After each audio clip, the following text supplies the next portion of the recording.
Ayan, exciting kasi mula nung sinimulan 'to, yearly talaga pumupunta kami dito and nafi-feel namin yung solemnity nung, misa, kasi parang ang tahimik, ang payapa nung lugar kaya talagang bumabalik din kami yearly dito.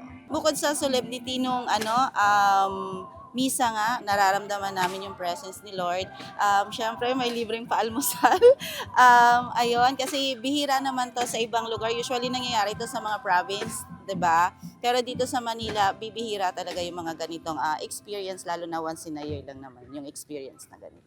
Thank you so much po sa ating Pangulong BBM kasi sa ilang presidente na dumating, hindi talaga binubuksan ng Malacanang, 'di ba? Sa 15 years ko dito sa San Miguel, ito pa lang yung pagkakataon, yung ilang taon nang ginaganap na nabuksan in public talaga to na kahit sino pwedeng maglabas-pasok dito, lalong-lalo na pag ganitong simbang gabi. Lagi at lagi kong prayer naman para sa mga kabarangay ko at sa buong Pilipinas is kapayapaan talaga, pagkakaisa para sa mas maayos na bansang Pilipinas.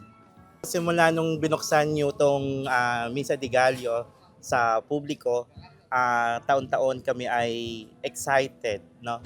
Kami excited dahil sa oportunidad na ibinigay sa amin, lalo na sa mga nagsiserve sa PSC Santo Niño Chapel. Kami nagagalak na binuksan ito sa publiko upang maglingkod sa community bilang isang mga server ng aming chapel. Ganun din ibinahagi namin sa publiko dito sa Malacanang. Kaya nagpapasalamat kami sa opportunity ng Office of the President, ganun din ng mahal nating Pangulo sa pagbubukas at pananampalataya ngayong Kapaskuhan.